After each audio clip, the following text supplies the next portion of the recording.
ఓం నమో వెంకటేశాయ. భారతదేశాన్ని కుదిపివేస్తున్నటువంటి cockroach Janata party సిజేపీ kundali మొట్టమొదటిసారిగా నా వద్ద ఉంది. సో ఈ కుండలి దీని ద్వారా సిజేపీ పార్టీ యొక్క భవితవ్యం ఎలా ఉండబోతా ఉంది అనేటువంటి విషయాన్ని మనం తెలుసుకునే ప్రయత్నం చేద్దాం. సో సింహలగ్నంలో ఉండేటువంటి సిజేపీ పార్టీ యొక్క కుండలి రాహు మనకు లగ్న కుండలి ప్రకారం కనుక తీసుకున్నట్లయితే రాహు 7వ ఇంట్లో, శని 8వ ఇంట్లో, 9 కుజుడు, 10 రవి బుధ చంద్రుడు, 11 శుక్ర గురువులు. సో ఇక్కడ బుధాదిత్య యోగం కనిపిస్తూ ఉంది. రవి బుధుల కలయిక బుధాదిత్య యోగం కనిపిస్తూ ఉంది. అందుకనే విపరీతమైనటువంటి అటెన్షన్, విపరీతమైనటువంటి క్రేజు, విపరీతమైనటువంటి పబ్లిసిటీ వీరికి వచ్చింది, సిజేపీకి వచ్చింది.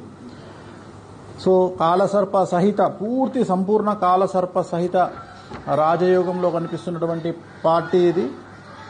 సో 2026 అంటే ఈ సంవత్సరం అక్టోబర్ 31 వరకు దశాచిత్రం ప్రకారంగా వీళ్లకు విపరీతమైనటువంటి క్రేజ్ ఉండే అవకాశం ఉంది.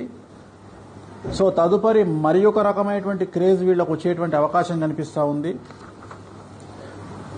ఒకవేళ రాశి చక్రాన్ని కనుక పరిశీలించినట్లయితే ముఖ్యంగా రాశి చక్రంలో 10వ ఇంట్లో రాహువు అనేటువంటిది చాలా విపరీత రాజయోగాన్ని సూచిస్తూ ఉన్నాడు. సో ఎంత రాజయోగం అంటే వీళ్లను అణిచివేయాలని చూస్తే రివర్స్ అవుతుంది వ్యవహారం. అందుకని వీళ్లను చాలా పద్ధతిగా అంటే కామ్గా వీళ్ళని సైలెంట్ చేయడానికి ప్రయత్నం చేయాలి. కానీ వీళ్ళతోని ఒక యుద్ధకరమైనటువంటి వాతావరణంలో వీళ్ళని హ్యాండిల్ చేయడం కష్టం. వీళ్ళను ఏమంటారు, ప్రేమతో లాలించవచ్చు, కానీ వీళ్ళను అగ్రెసివ్గా హ్యాండిల్ చేయలేం. కారణం రాశి చక్రంలో రాహు 10వ ఇంట్లో ఉన్నాడు, శని 11వ ఇంట్లో ఉన్నాడు, 12వ ఇంట్లో కుజుడు ఉన్నాడు. సో కుజుడు 12వ ఇంట్లో ఉంటే ఏమవుతుంది బేసిక్గా అంటే ఎక్కువగా యాంగ్జైటీ ఉంటుంది. అంటే ఏమంటారు, ఒక రకమైనటువంటి టెంపర్తనం అంటాం కదా, అంటే తొందరపాటు, వీళ్ళల్లో కొద్దిగా తొందరపాటు ఎక్కువగా ఉండే అవకాశం ఉంది. సో జాతకరీత్యా కనుక తీసుకున్నట్లయితే ఇప్పుడు వీళ్ళు చేసేటువంటి డిమాండ్ ధర్మేంద్ర ప్రధాన్ మినిస్టర్ రాజీనామా చేయాలి. 100కి 100% ధర్మేంద్ర ప్రధాన్ రాజీనామా చేసే అవకాశం ఉంది. నేను ఈ వీడియో పెట్టే సమయానికి ఇంకా కన్ఫామ్ కాలేదు, కేంద్రం ఒప్పుకోలేదు. కానీ నేను చెప్తా ఉన్నా ధర్మేంద్ర ప్రధాన్ రాజీనామా చేసే అవకాశం 100కి 100% ఉంది. కాకపోతే అది ఈ విషయంలో చేస్తారా అంటే నీటు పేపర్ విషయంలో చేస్తారా లేకపోతే వేరే విషయంలో చేయిస్తారా నాకు తెలియదు. కానీ ధర్మేంద్ర ప్రధాన్ గారు ఖచ్చితంగా మినిస్టర్ రాజీనామా చేస్తారు. అలాగే సిజేపీ పార్టీకి సంబంధించిన ముఖ్యులు ఒక ముగ్గురు తర్వాత సమయంలో కాలంలో జైలుకు వెళ్లేటువంటి అవకాశాలు కనిపిస్తూ ఉన్నాయి.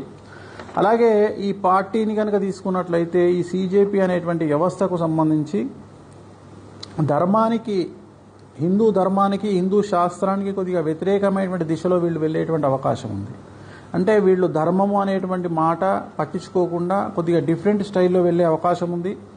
ముఖ్యమైన విషయం ఏంటంటే ఈ పార్టీ వల్ల 100కి 90% డ్యామేజ్ జరగబోయేటువంటి పార్టీ బీజేపీ అని నిక్కచ్చిగా చెప్పుకోవచ్చు. ఎందుకంటే ఈ సిజేపీ పార్టీకి సంబంధించినటువంటి రాశి చక్రమైన లగ్న చక్రమైన ఏది తీసుకున్నా నరేంద్ర మోడీ గారి జాతకం వీరితోటి షష్టాష్టకాలైనాయి. అలాగే భారతీయ జనతా పార్టీ యొక్క కాంబినేషన్ కూడా షష్టాష్టకాలైనాయి.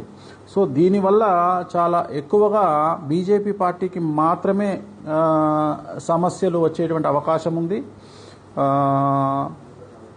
సో ఖచ్చితంగా రాబోయే కాలంలో భారతదేశములో ఎవరు ఊహించినటువంటి స్థితికి ఒక పార్టీని గద్దెను ఎక్కించాలన్నా, కేంద్రంలో ఒక పార్టీని గద్దె దించాలన్నా ఖచ్చితంగా సిజేపీ పార్టీ 100కి 60% ఇన్ఫ్లుయెన్స్ చేయబోతుంది అని చెప్పడంలో ఎటువంటి అనుమానము లేదు.